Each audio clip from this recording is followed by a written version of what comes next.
You want me to video or you want me to stand behind you? TT. Kev, you want me to video? You want me to stand behind you? Yeah, you should come over. You live in Totally come over. You You own. own. You want somebody to call for you? Okay, guys, we are out here today as a response to the vicious attack and robbery on an 82-year-old senior. We're here with the community leaders, Honorable Reverend Dr. Kevin McCall, Peter the chaplain, Cynthia Reed, another community leader, and a host of other community leaders, JT Spurgeon. And we're here saying we need to protect our seniors. We need to stand up for the most vulnerable. It was often said that three things you will attack: the church, the family, and our community. But it seems like with the high rise of crime, nothing is off limits. So what we had that took place yesterday was an 82-year-old senior who was attacked by an animal. This could have been anybody. This could have been my grandmother. And this hits home, because I live right around the corner on Van Sickle. Could have been my aunt. Could have been my cousin. A situation where you had a senior, 82-year-old senior, out of the kindness of her heart, after this animal asked her for some money, she went into her wallet to give him something, and what ended up happening was an attack and then a robbery. So we're calling for justice. We're calling for PD, the NYPD, to get this animal off the street. We have to deal with the violence that exists already in our community. But we gotta stand up for this one. Because if there's no barriers or no, at least sane mind that would say this is an 82-year-old woman, and not only that, but someone who was gonna give their dollars, someone who's actually in a shelter, and come to find out, the senior's in a shelter. So someone who is impoverished, and they're giving from their heart already, and you're gonna abuse them and rob them, we're not gonna have that in our community. We're gonna come out and stand against these type of vices that affect the most vulnerable. So that being said, we're gonna have the Reverend McCall say a few words. What transpired on yesterday with the senior Miss Montague shouldn't have transpired. The seniors in our community are off limits. The children in our community are off limits. We should not have to be able to live in fear in the community that we walk, community that we decide to patronize in. This is something that has to deal with not only just on a level of locality, but it has to be dealt with on the footsteps of Mayor Eric Adams. Mayor Eric Adams has started quote unquote Cesars. He has a Cesar for violence and the crime is going up. He has a Cesar for the cannabis community. But what about a Cesar for the senior community? What about the seniors?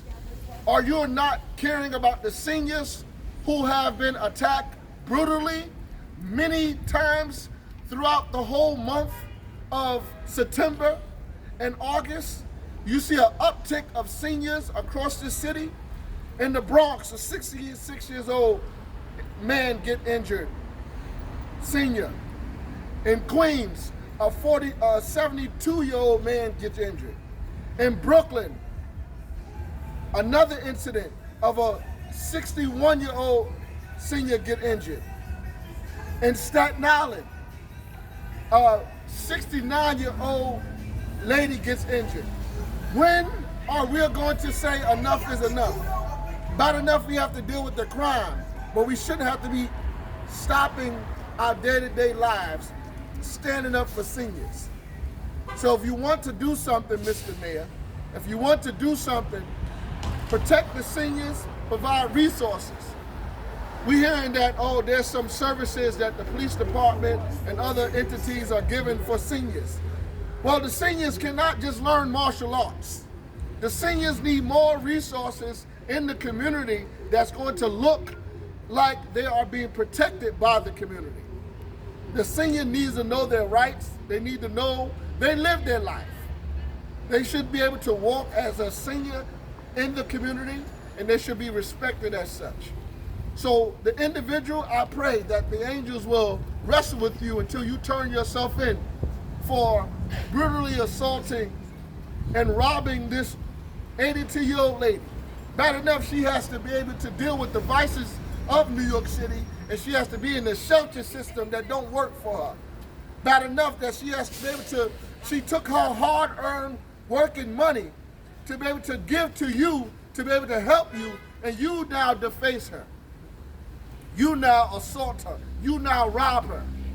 So I pray that the Spirit really travel to yourself to where you turn yourself in. But it's not just here in Brooklyn. It's not just here on New Lots and Miller Avenue. It's all over the city that something has to be done. And in order to do something, you have to speak up and you have to see it as a problem. We don't need the media just to report the news. We need the media to be able to shine a light to change the narrative that's happening in our community to our seniors over and over again. And that's when the economics change. We need the men to be able to step up in our communities. We need to be able to have the resources. This is not a quick fix. This is a fix that it takes a community and it takes a village to do.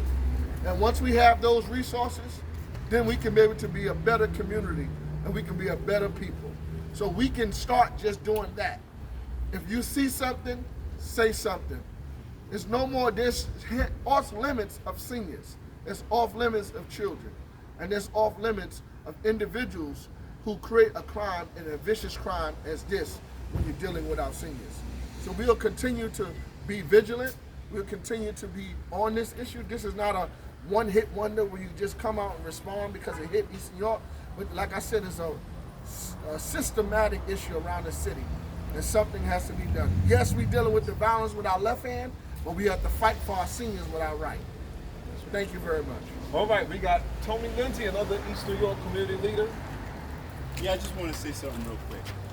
You know, back in the days, we used to have something that we call a code. There was a code, and we always knew that women, children, and the elderly were off limits. And back in those days, as a community, we would handle those situations.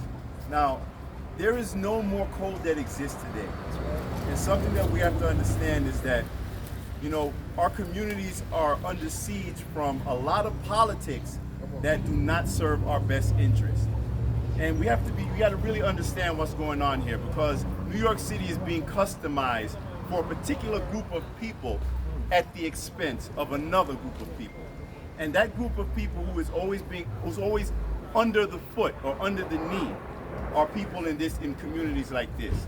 And we have to understand that, you know, I have a child. I have a teenage son that lives in this neighborhood. You see, if old ladies are not off limits, that means my son is not off limits. That's right. And I got a real serious concern about that. And you know, we have these community meetings with the precinct and all of that. That sounds great and all, but we shouldn't have to keep bringing up the same issues over and over again. So that means if we need more of a police presence in certain areas, then let's keep it consistent. Let's keep it consistent, because we got a lot of people who are in this neighborhood who feel severely unprotected. And you got a lot of people out here who are concerned with the community, who feel like we don't really have any type of resources to help us out here. So for me, this is not about money.